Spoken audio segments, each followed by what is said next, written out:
Okay, तो start करते हैं। इकोनॉमिक्स। इकोनॉमिक्स। इकोनॉमिक्स। ओके, पहले हम समझते हैं कि इकोनॉमिक्स में हमें क्या पढ़ना होता है। क्या इकोनॉमिक्स में पैसों की स्टडी करनी होती है? नहीं। इकोनॉमिक्स में हमें स्टडी करनी होती है कि जो भी लिमिटेड सोर्सेस हमारे पास हैं उनका यूज करके कैसे हम पैसे को कमा सकते हैं। ठीक है, क्या कर सकते हैं? जो भी लिमिटेड सोर्सेस हैं, लिमिटेड सोर्सेस का यूज करके मैं लिख देता हूं कि जो भी हमारे पास लिमिटेड सोर्सेस हैं उनका इस्तेमाल करके, यूज करके हमें क्या करना है? रेवेन्यू जनरेट करना है, यानी पैसे को कमाना है। तो पैसों को किस तरीके से कमाना है और एक्सपेंडिचर यानी खर्चे को कितने अमाउंट में करना है, उसकी स्टडी हम किस में करते हैं? इकोनॉमिक्स में करते हैं। लिमिटेड सोर्सेस का यूज करके रेवेन्यू जनरेट करना, रेवेन्यू जनरेट करना। ठीक है, इकोनॉमी में क्या करते हैं? इकोनॉमी में हम लिमिटेड सोर्सेस का इस्तेमाल करके रेवेन्यू को कैसे जनरेट करना है उसकी स्टडी करते हैं, और साथ ही एक्सपेंडिचर यानी खर्च को किस तरीके से मेंटेन करना है उसकी स्टडी करते हैं। जैसे हर किसी के घर की अपनी एक इंडिविजुअल इकोनॉमी होती है। किसी के घर में महीने का 10,000 आता होगा तो उसमें कितना खर्च करना है और कितना सेविंग करना है, ये सब अपने तरीके से उसकी एक मैनेजमेंट करी जाती है कि नहीं, है ना? तो उससे हम क्या कहते हैं? इकोनॉमी। तो ऐसे ही पूरे अगर हम देश की खर्चे और देश की रेवेन्यू के बारे में अगर हमें पढ़ना होगा तो हम कहाँ पढ़ेंगे? इकोनॉमी में पढ़ेंगे। ठीक है, तो इकोनॉमी जो होती है वो बेसिकली दो टाइप की होती है। कितने टाइप की? दो। इकोनॉमी दो टाइप की होती है। एक होती है माइक्रो इकोनॉमी, माइक्रो, और एक होती है मैक्रो इकोनॉमी। जैसे किसी के घर की इकोनॉमी के बारे में अगर पढ़ना है तो माइक्रो में आएगा या मैक्रो में? तो माइक्रो में आएगा। ठीक है, हर किसी के घर की इंडिविजुअल इकोनॉमी माइक्रो इकोनॉमी में आएगी। लेकिन वहीं अगर किसी देश की इकोनॉमी के बारे में पढ़ना है तो देश की इकोनॉमी किस में आएगी? मैक्रो इकोनॉमी में आएगी। जीएसटी पूरे देश का है, गुड्स एंड सर्विसेज, है ना? Goods and service tax, GST पूरे देश के बारे में बताता है, तो किस में आएगा? मैक्रो इकोनॉमी में। यानी माइक्रो में हम छोटे लेवल की स्टडी करते हैं और मैक्रो में हम बड़े लेवल की स्टडी करते हैं। ठीक है, तो इकोनॉमी में पहले समझ में आया क्या कि इकोनॉमी में हम लोग क्या पढ़ते हैं? इकोनॉमी में हम रेवेन्यू और एक्सपेंडिचर, यानी रेवेन्यू मतलब पैसा किस तरीके से कमाना है और एक्सपेंडिचर मतलब पैसे को किस तरीके से खर्च करना है। ठीक है, इसके बारे में हम इकोनॉमी में पढ़ते हैं। इकोनॉमी इकोनॉमी कितने टाइप की होती है? दो टाइप की। कौन कौन सी? Micro and macro. माइक्रो मतलब छोटा, मैक्रो मतलब बड़ा। ठीक है, अब इससे पहले आगे बढ़ूं कि ये समझा देता हूं कि फादर ऑफ इकोनॉमिक किसे कहते हैं, किन्हें कहते हैं? तो एडम स्मिथ, एक Adam Smith, Adam Smith, Adam Smith. Adam Smith को क्या कहते हैं? Father of economy, father of economy. ठीक है, लेकिन अगर पूछेगा कि भारत में, इंडिया में फादर ऑफ इकोनॉमी किसे कहते हैं?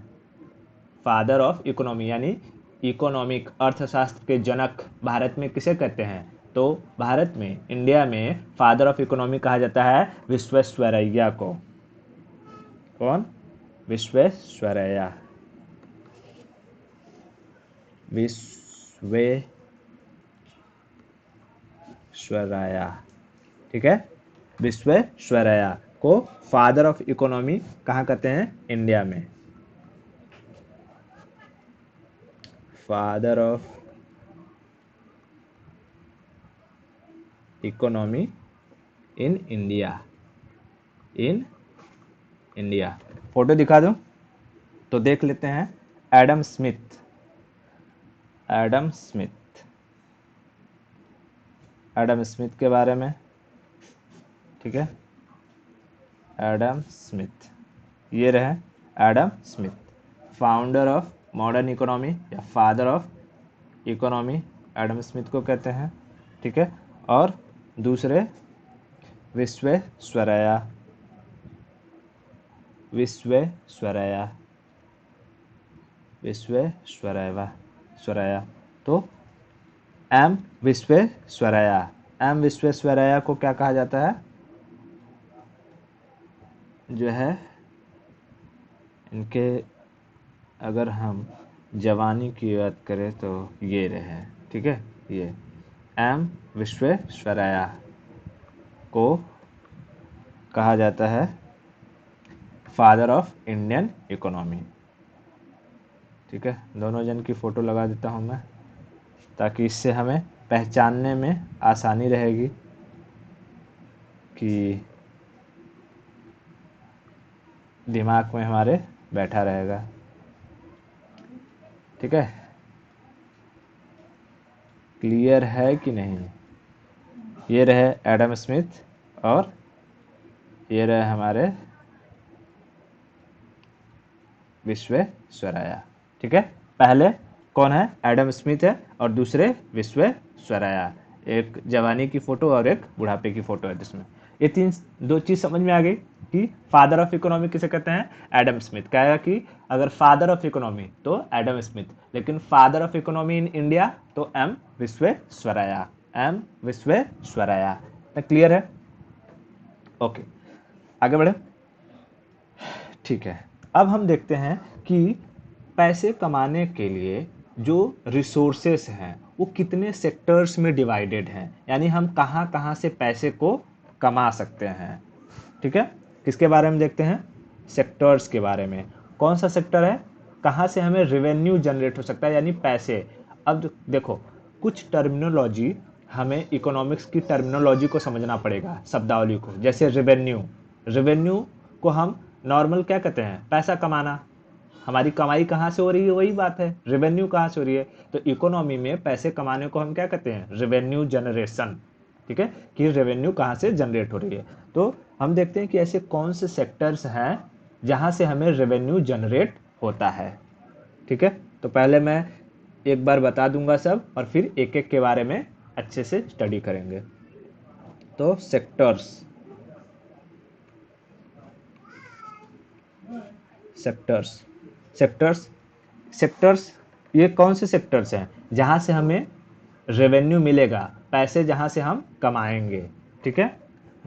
तो सेक्टर्स को तीन कैटेगरीज में डिवाइड किया गया है। पहला तो नेचर के बेसिस पर, ठीक है, यानी कि किसी भी चीज़ का नेचर कैसा है, नेचर के बेसिस पर। दूसरा, दूसरा टर्म्स के बेसिस पर। मैं लिखता हूं अभी, टर्म्स, कहते हैं ना कि कोई भी चीज़ में टर्म्स एंड कंडीशन होती है, तो टर्म्स के बेसिस पर। और तीसरा ओनरशिप के बेसिस पर,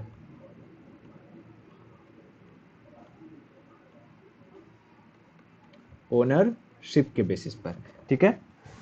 सेक्टर्स को कितने भाग में डिवाइड किया गया है? तीन भाग में। कौन कौन सा? नेचर के बेसिस पर, टर्म्स एंड कंडीशन के बेसिस पर, एंड ओनरशिप के बेसिस पर, ठीक है। अब पहले मैं बता देता हूं कि नेचर के बेसिस पर सेक्टर्स को अगेन सब डिवाइड किया गया, यानी अगेन फिर से उसे बांटा गया है तीन भागों में। जैसे कि पहला है जिसे हम कहते हैं प्राइमरी सेक्टर, प्राइमरी सेक्टर, ठीक है। दूसरे को कहते हैं सेकेंडरी सेक्टर, सेकेंडरी सेक्टर, तीसरे को कहते हैं tertiary sector, tertiary sector. Nature के बेसिस पर सेक्टर को अगेन कितने भाग में बांटा गया? 3 भाग में। कौन कौन सा? Primary sector, secondary sector and tertiary sector, ठीक है। उसके बाद टर्म्स के बेसिस पर 2 भाग में अगेन बांटा गया है। एक जिसे हम कहते हैं ऑर्गेनाइज्ड, ऑर्गेनाइज्ड, मैं एक एक को अच्छे से एक्सप्लेन करूंगा, अभी टेंशन मत लेना। दूसरा है अनऑर्गेनाइज्ड, अनऑर्गेनाइज्ड। क्लियर हुआ इतना? ओके। अगेन ओनरशिप के बेसिस पर हम देखते हैं, तो ओनरशिप में जैसे पब्लिक, पब्लिक मतलब गवर्नमेंट की, ठीक है। और दूसरा प्राइवेट, प्राइवेट जिसमें हम बिजनेसमैन वगैरह को इंक्लूड करते हैं, जैसे जियो प्राइवेट कंपनी है, रिलायंस प्राइवेट कंपनी है, अडानी प्राइवेट का है, प्राइवेट है ना, टाटा प्राइवेट है। लेकिन वहीं अगर हम बात करें रेलवे क्या है? गवर्नमेंट की है, आरबीआई गवर्नमेंट की है ना। तो अभी सब के बारे में एक एक करके डिस्कस करेंगे। तीसरा आता है पीपीपी, पब्लिक प्राइवेट पार्टनरशिप, या जेवी, ज्वाइंट वेंचर, ठीक है। क्या है? पीपीपी, पब्लिक प्राइवेट पार्टनरशिप, यानी अगर गवर्नमेंट और प्राइवेट कंपनियां दोनों मिलकर काम करें तो पीपीपी, या उन्हीं को ज्वाइंट वेंचर कहते हैं। समझाऊंगा आगे कि ज्वाइंट वेंचर वगैरह क्या होता है। पहले ये सारे के टर्म्स समझते हैं एक बार, फिर उसके बाद इनका एक्सप्लेनेशन देखेंगे। पीपीपी। और चौथा क्या होता है? तो चौथा होता है हमारा कोऑपरेटिव्स, कोऑपरेटिव्स, ठीक है, कोऑपरेटिव्स। तो सेक्टर्स को पहले कितने भाग में डिवाइड किया गया? साथ साथ बोलते चलो और याद करते चलो। सेक्टर्स को पहले 3 भाग में डिवाइड किया। कौन कौन से?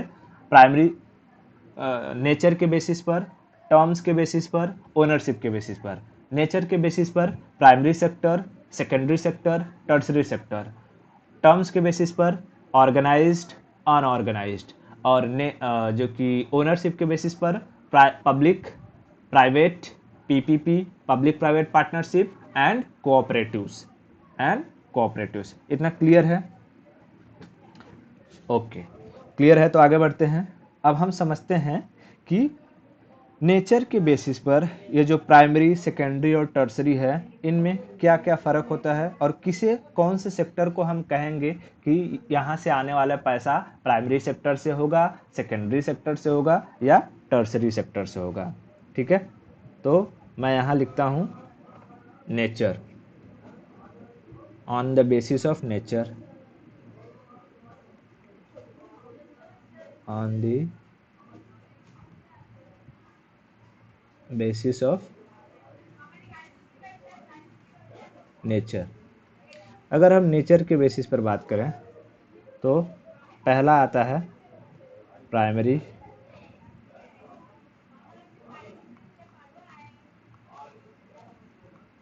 प्राइमरी।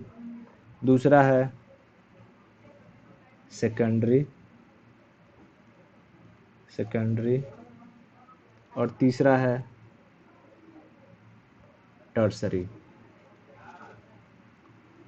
टर्सरी, ठीक है। ओके।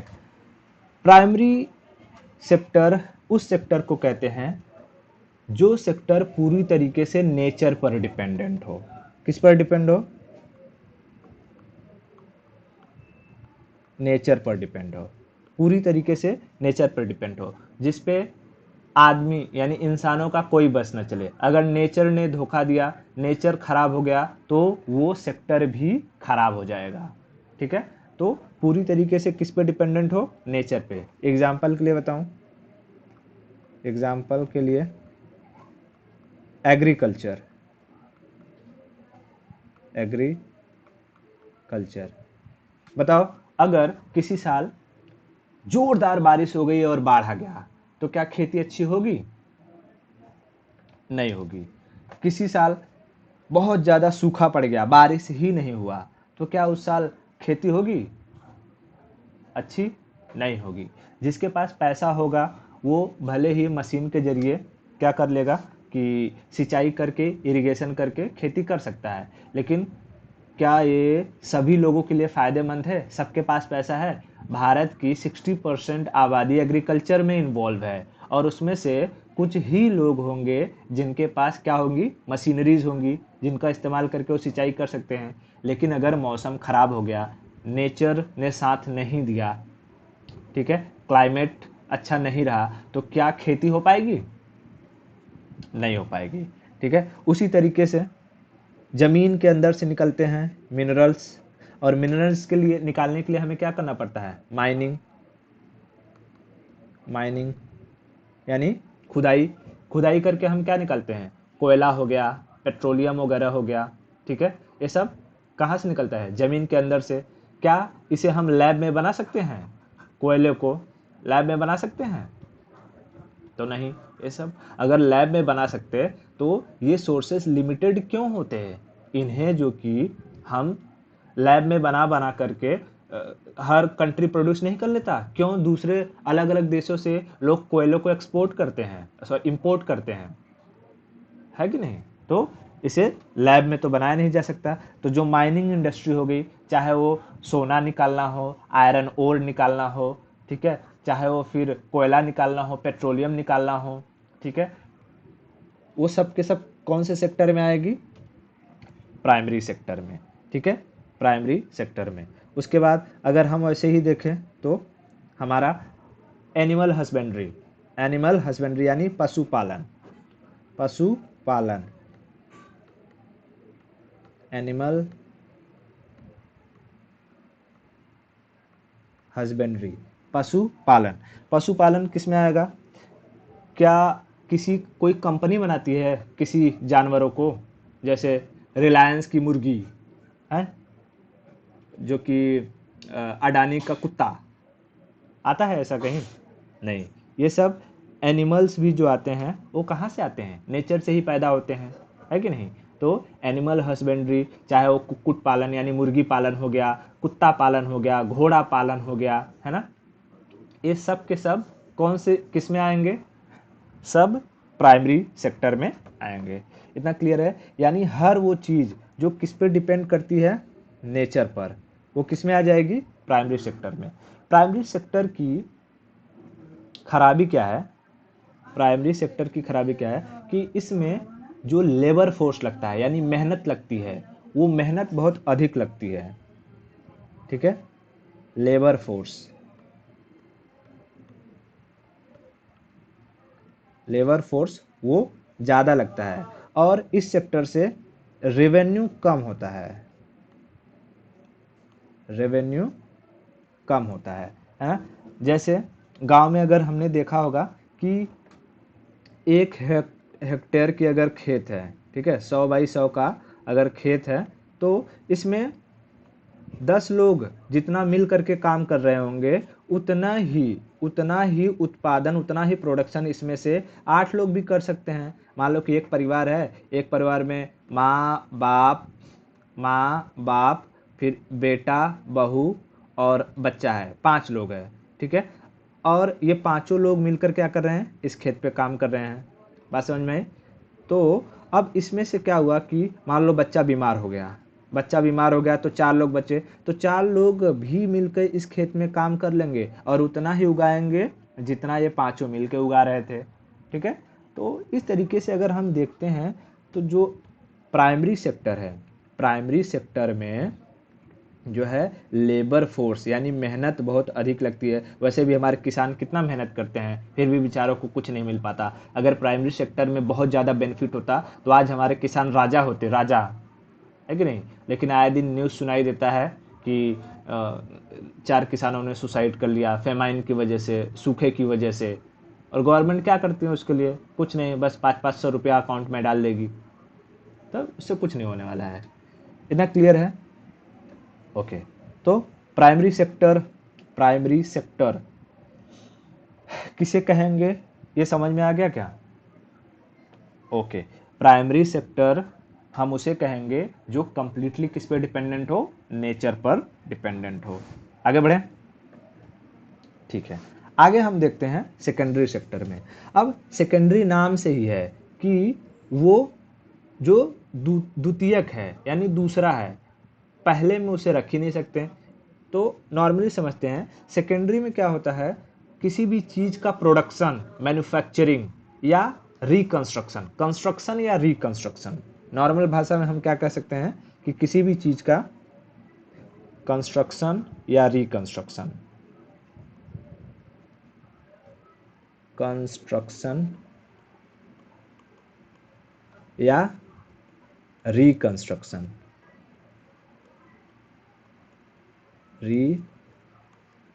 कंस्ट्रक्शन, कंस्ट्रक्शन या रिकंस्ट्रक्शन यानी निर्माण या विनिर्माण हो तो किस में आ जाएगा, सेकेंडरी में आ जाएगा। बात समझ में आई? जैसे कोई घर है, ठीक है, कोई एक घर है, बताओ इस घर को जब बनाया जाएगा, इस घर को बनाया जाएगा तो ये किस में आएगा, सेकेंडरी में आएगा। ठीक है, अभी कंस्ट्रक्शन हुआ, लेकिन कुछ साल बाद ये घर टूट फूट गया और इस घर को वापस से बनाया गया, इस घर को वापस से बनाया गया, तब क्या करवाएगा, उसका रिकंस्ट्रक्शन हुआ कि नहीं हुआ, है ना। इसमें एक यहाँ से दरवाज़ा निकाल दिया गया, एक यहाँ से जो कि ऐसे चिमनी निकाल दी गई, तो इसका रिकंस्ट्रक्शन हुआ।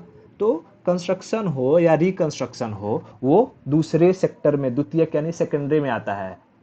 एग्जाम्पल के तौर पे हम और क्या समझ सकते हैं कि जैसे जैसे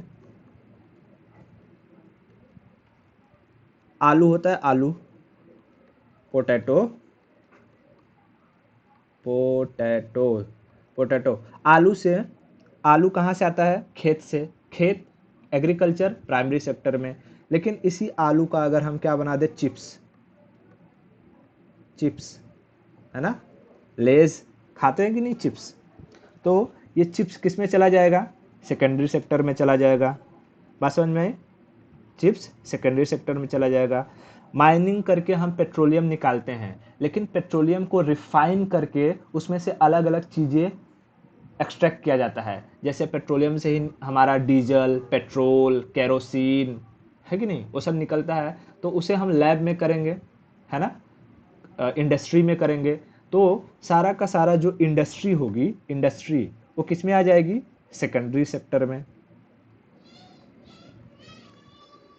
इंडस्ट्री, इंडस्ट्री किस में आ जाएगा, सेकेंडरी में आ जाएगा, है ना, क्योंकि चीज़ों का प्रोडक्शन किस में होता है, इंडस्ट्री में ही होता है। अब स्टील कारखाना है, जैसे कि टिस्को है, Tata iron and steel company, TISCO है, तो टिस्को किस में आएगा, वो सेकेंडरी में आएगा। उसमें क्या बनता है,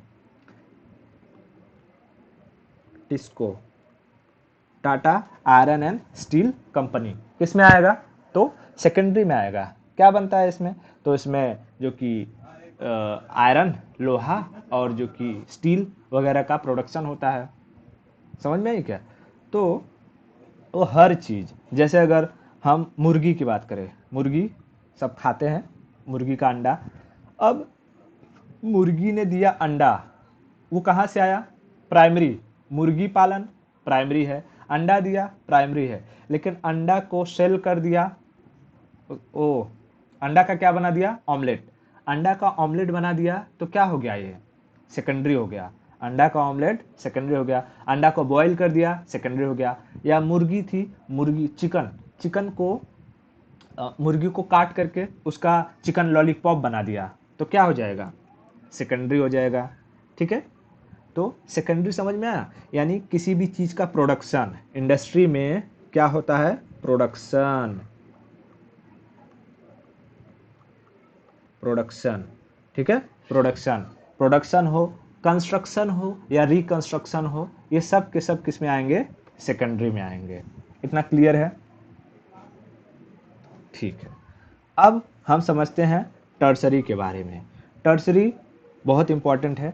सेकेंडरी वाले में एक चीज़ समझ लेना कि प्राइमरी से ज़्यादा पैसा सेकेंडरी में होता है। जैसे अगर हम बात करें कि एक अंडा होता है, अंडा रॉ में लेने जाएंगे तो हमें एक अंडा 5 रुपये, 4 रुपये, 6 रुपये का मिल जाएगा। लेकिन अगर उसी का हम ऑमलेट बना देते हैं तो वो ऑमलेट हमें कितने में मिलता है, 10 रुपये, 12 रुपये में मिलता है। तो प्राइमरी से ज़्यादा पैसा किस में है? सेकेंडरी में है। बात समझ में आई? प्राइमरी से ज़्यादा पैसा सेकेंडरी में है। तो सेकेंडरी से हमें रेवेन्यू ज़्यादा आएगा, लेकिन उससे भी ज़्यादा पैसा हमें टर्सरी में है।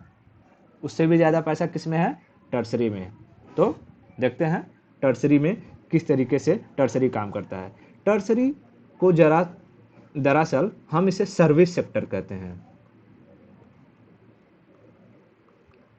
Service sector. अब समझाता हूं कैसा सर्विस सेक्टर। ये टर्सरी क्या करता है? प्राइमरी और सेकेंडरी की हेल्प करता है। हेल्प करता है। हेल्प किसकी हेल्प करता है? प्राइमरी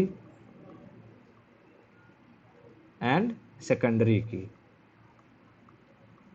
प्राइमरी एंड सेकेंडरी की कैसे हेल्प करता है? तो समझिए, मान लीजिए आपके पास 10 बीघा खेत है, जमीन है, और उस 10 बीघा जमीन में आपने गेहूं बो दिया पूरा। ठीक है, गेहूं बो दिया। अब जब गेहूं कटेगा तो उस गेहूं को आप अपने सर से ढो करके तो नहीं ले जाएंगे मार्केट में, है कि नहीं? उसको ले जाने के लिए आपको किस चीज़ की जरूरत पड़ेगी? ट्रक। तो ये जो ट्रक किस में आता है? ट्रांसपोर्टेशन में। और उस ट्रांसपोर्टेशन से आप ले जाएंगे मार्केट में, और मार्केट में उसकी क्या होगी? बिक्री हो जाएगी। बात समझ में? तो प्राइमरी को हेल्प किया किसने? ट्रक ने, यानी ट्रांसपोर्टेशन ने, और ले जाकर के आपका गेहूं बिक गया। तो टर्सरी में कौन आया? ट्रांसपोर्टेशन। ट्रांसपोर्टेशन। ठीक है, एक चीज समझ में आया? टर्सरी में क्या आया? ट्रांसपोर्टेशन। ट्रांसपोर्टेशन ने प्राइमरी की हेल्प किया कि नहीं? बरोबर हेल्प किया। इसने सारा गेहूं ले जाके मार्केट में रख दिया और वहां पर हो गई उसकी बिक्री। क्या जो कि ये ट्रक था, ट्रक में गेहूं हुआ था? नहीं। या ट्रक में बिका था? नहीं। ट्रक ले गया था किसे? गेहूं को मार्केट तक। ठीक है, अब इसी तरीके से समझिए कि आपके पास आलू था, और आलू आलू को आप किसी फैक्ट्री में ले गए जहां पर चिप्स बनता है। ठीक है, तो वो भी ट्रांसपोर्टेशन से जाएगा, और उस फैक्ट्री में चिप्स के पूरे पैकेट बना बना के, लेस के पैकेट बना बना के पूरे आपको क्या करना है? शॉप्स तक पहुंचाना है। और अब जो ट्रक रहेगा यानी ट्रांसपोर्टेशन, वो ले जाएगा शॉप तक, और जिस शॉप में आप देंगे उस शॉप से क्या होगी? जनता खरीदेगी, और खरीदेगी तो पैसा मिलेगा। ठीक है, तो यानी शॉप किस में आ गया? शॉप्स किस में आ गए? शॉप्स टर्सरी में आ गए। तो शॉप्स ने सेकेंडरी की हेल्प करी कि नहीं करी? यानी सेकेंडरी सेक्शन में जो चिप्स बना था उसको बिकने में हेल्प किसने करा? दुकानों ने, है कि नहीं? दुकान, अपने दुकान से खरीदते हो कि नहीं? चिप्स, नमकीन, कुरकुरे, है ना? तो सारी की सारी चीज़ें दुकानों से खरीदी जाती है। तो दुकान किस में आ जाएंगे? टर्सरी में आ जाएंगे। इतना क्लियर है? ओके, बहुत बढ़िया। ओके, अब मान लीजिए कि आप जो है आपने खाना ऑर्डर किया किस पे? एप्लीकेशन पर। अब कौन सा एप्लीकेशन? तो जोमेटो ले लीजिए। जोमेटो से आपने खाना ऑर्डर किया, और जोमेटो वाला लेकर के आ रहा था, लेकिन उसका क्या हो गया? अचानक से एक्सीडेंट हो जाता है। अब जैसे ही एक्सीडेंट होगा तो सबसे पहले लोग किसे फ़ोन करेंगे? एम्बुलेंस को। तो एम्बुलेंस आएगी इसे उठाने के लिए। एम्बुलेंस उसको उठाएगी। ठीक है, एम्बुलेंस को जब आएगी, क्योंकि ये एक्सीडेंट का मामला है, तो पुलिस आएगी। पुलिस, ठीक है, और फिर इसे ले जाएंगे कहाँ पर? हॉस्पिटल में। हॉस्पिटल, हॉस्पिटल में ले जाएंगे, उसे एडमिट कराएंगे। तो हॉस्पिटल वाला क्या मांगेगा? पैसा। और पैसा मांगने के लिए आप किसी से जो कि कम्युनिकेट करेंगे, यानी फ़ोन पर बात करेंगे, या मोबाइल पर व्हाट्सएप पे मैसेज भेजेंगे, कॉल करेंगे। ठीक है, तो कम्युनिकेशन, कम्युनिकेशन ठीक है। और फिर जिसके पापा से उसको बताएंगे कि आपके बेटे का एक्सीडेंट हो गया है, पैसे की ज़रूरत है, तो उसके पापा भागे भागे जाएंगे बैंक में, और बैंक वाला क्या देगा? पैसा। तो बैंक बैंक ये सारे लोग जो है, चाहे वो दुकान हो गए, एम्बुलेंस हो गया, पुलिस हो गए, हॉस्पिटल हो गया, कम्युनिकेशन मोबाइल वगैरह हो गया, बैंक हो गया, ये सब क्या किसी चीज़ का प्रोडक्शन कर रहे हैं या रिप्रोडक्शन कर रहे हैं? नहीं, ये सब क्या दे रहे हैं? सर्विस दे रहे हैं। क्या दे रहे हैं? सर्विस। और जो भी चीज़ें सर्विस देती हैं वो सब के सब किस में आ जाएंगी? टर्सरी में। किस में आ जाएंगी? टर्सरी में। इतना क्लियर हुआ? क्लियर हुआ, ठीक है। अच्छा, मैं अब इमेज के जरिए एक एक चीज़ को पूछता हूँ और तुम बताना मुझे, ठीक है। जैसे मैं ले लेता हूँ पोटैटो, ठीक है। पोटैटो है, बहुत अच्छा, बढ़िया बढ़िया पोटैटो है जी, खरीदने लायक है अमेजोन पर। पोटैटो चिप्स, ठीक है। लेज, ठीक है। चिप्स, शॉप्स,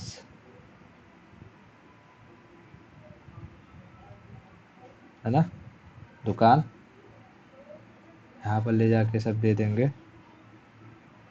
कुरकुरे, ठीक है।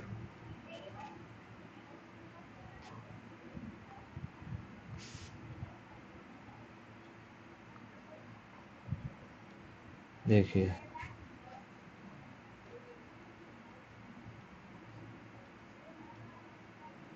बताइए, ये है पोटैटो, पोटैटो से बना चिप्स,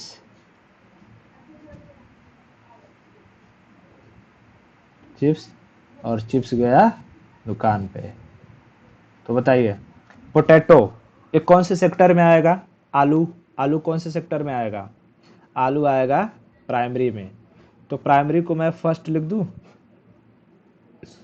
प्राइमरी सेक्टर। कौन बार बार प्राइमरी लिखेगा, ठीक है। प्राइमरी सेक्टर में, ठीक है। उसके बाद ये लेज, आलू से क्या बन गया? चिप्स बन गया। तो लेज, लेज किस में आ जाएगा? जो है लेज आ जाएगा द्वितीयक में, सेकेंडरी में, है ना, सेकेंडरी में आ गया। और इस लेस को हम कहाँ ले गए? दुकान पर। दुकान पे जाकर के इसकी क्या होगी? बिक्री। तो शॉप जो रहेगा, शॉप किस में आ जाएगा? वो तृतीयक सेक्टर में आ जाएगा, टर्सरी में। बात समझ में आई? टर्सरी में आ जाएगा, ठीक है। ओके, एक और एग्जांपल लेते हैं। मान लेते हैं मुर्गी, चिकन,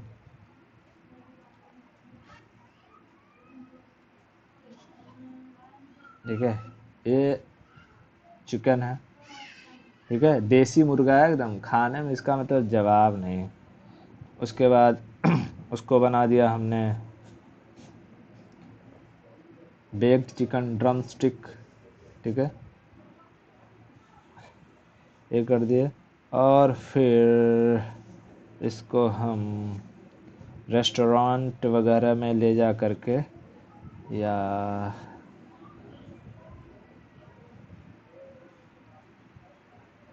चिकन शॉप, नहीं, हम ले लेते हैं जोमेटो,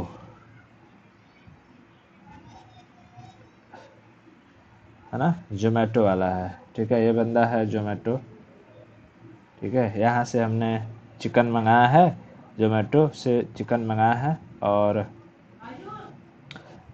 अभी आ रहा था बेचारा, तो इसका हो गया एक्सीडेंट। अब आएगी एम्बुलेंस, एम्बुलेंस आएगी, ठीक है। एम्बुलेंस, एम्बुलेंस के बाद हम देख लेते हैं पुलिस, पुलिस आ जाएगी, सिंघम वाले पुलिस भैया, पुलिस आ जाएगी। पुलिस के बाद हम हॉस्पिटल देख लेते हैं। हॉस्पिटल, ठीक है, ये जो है कौन सा हॉस्पिटल है जी, कमला नेहरू रुग्णालय है, जो भी है, ठीक है। हॉस्पिटल, हॉस्पिटल से फिर हम अगर देख लेते हैं कम्युनिकेशन, कम्युनिकेशन के लिए अगर हम जैसे फ़ोन वगैरह की बात कर लेते हैं कि फ़ोन करेंगे वहाँ से, ठीक है, कम्युनिकेशन, फ़ोन वगैरह हो जाएगा। और फिर बैंक से पैसे आ जाएंगे, बैंक, है ना, बैंकिंग से पैसे आ जाएंगे।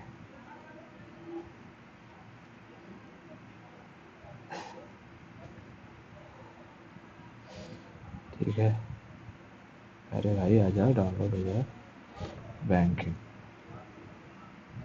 ठीक है। इतना यहाँ करता हूँ मैं इसमें कि मान लो जोमेटो से हमने कोई चीज़ ऑर्डर किया, ठीक है। अरे भैया इधर चलो तुम,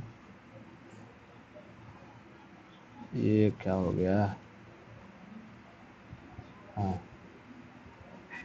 जोमेटो से हमने ऑर्डर किया, इसका हो गया एक्सीडेंट, एक्सीडेंट के बाद क्या होगा, तो एक्सीडेंट के बाद फिर आएगी एम्बुलेंस, एम्बुलेंस के बाद आएगी पुलिस, पुलिस, पहले पुलिस आएगी, फिर एम्बुलेंस ले जाएंगे हॉस्पिटल, फिर इनको फ़ोन किया जाएगा इनके पिताजी को, और इनके पिताजी जाएंगे बैंक में, ठीक है। तो इतनी सारी चीज़ें हैं।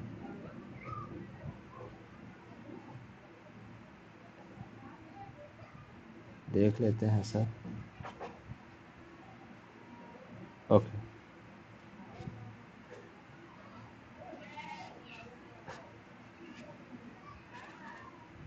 अब देखिए, मान लेते हैं कि क्या हो गया है, इनका हो गया एक्सीडेंट, जोमेटो से आ रहे थे और जोमेटो का हो गया एक्सीडेंट,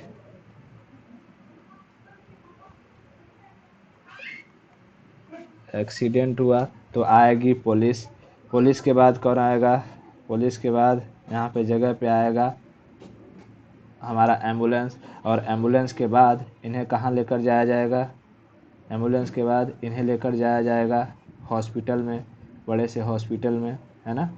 इसे हम थोड़ा क्रॉप कर देते हैं इधर, क्या ज़रूरत है इतना, ठीक है।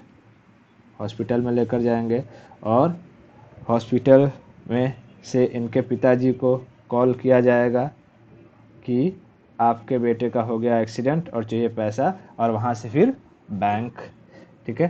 तो यहाँ से पुलिस, पुलिस और जो ये एम्बुलेंस रहेंगे वो उसे ले जाएंगे हॉस्पिटल, हॉस्पिटल में उससे फ़ोन आएगा उनके पिता को, और पिताजी उनके बात करेंगे, पैसे का अरेंजमेंट करेंगे। तो ये सारे के सारे जो सेक्टर क्या कर रहे हैं, एक दूसरे को सर्विस, जोमेटो भी हमें सर्विस दे रहा था, पुलिस ने भी सर्विस दिया, उसके बाद उठा कर ले गए एम्बुलेंस, सर्विस दिया, हॉस्पिटल ने इलाज किया, सर्विस दिया, फ़ोन किया आपने तो नेटवर्क ने सर्विस दिया, बैंकिंग ने आपको पैसा दिया, सर्विस दिया।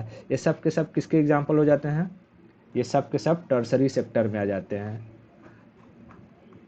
टर्सरी सेक्टर, बात समझे क्या, टर्सरी सेक्टर। इसीलिए टर्सरी सेक्टर को हम क्या कहते हैं, सर्विस सेक्टर, टर्सरी सेक्टर को क्या कहते हैं, सर्विस सेक्टर।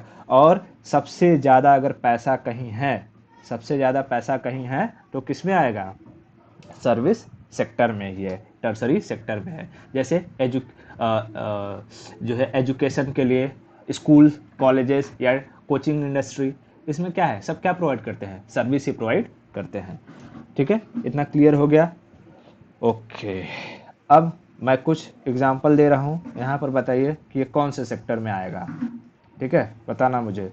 जैसे चिकन, ये चिकन बना है, किस में आएगा, प्राइमरी, सेकेंडरी या टर्सरी, ये आएगा सेकेंडरी में, किस में आएगा? सेकेंडरी में, क्योंकि इसे कहाँ बनाया गया है? इसे बनाया गया है किसी रेस्टोरेंट में, इसे अभी बनाया गया है, लेकिन जब ये बिक जाएगा, ये जब बिक जाएगा, वो रेस्टोरेंट जिसमें बनाया गया है, वो रेस्टोरेंट जिसमें इसे बनाया गया है, और फिर जब ये बिक जाएगा तो किस में आ जाएगा? वो टर्सरी में आ जाएगा, क्योंकि रेस्टोरेंट क्या देगा? सर्विस देगा, आदमी इसे खा जाएगा। लेकिन ये बना है चिकन, तो किस में आ जाएगा? जो है सेकेंडरी में आ जाएगा। ठीक है, रोस्टेड चिकन। और अगर हम नॉर्मल चिकन की बात करें तो नॉर्मल चिकन जो रहेगा, जैसे मैं आपको दिखाता हूँ नॉर्मल चिकन, तो नॉर्मल चिकन जो आएगा वो किस में आ जाएगा? वो आ जाएगा प्राइमरी में। क्यों? क्या कोई कंपनी इसे बनाती है? नहीं, नेचर इसे पैदा करता है, नेचर के जरिए इसका प्रोडक्शन होता है, तो किस में आ जाएगा? प्राइमरी में आ जाएगा। ठीक है, इतना क्लियर है? ओके, तो आज हमने प्राइमरी, सेकेंडरी और टर्सरी ये 3 चीज़ें देख ली। अब बाकी अगला नेक्स्ट लेक्चर में देखेंगे हम लोग, जो टर्म्स के बेसिस पर चीज़ें थी। ठीक है, ओके, तो यहाँ से अभी के लिए इतना है।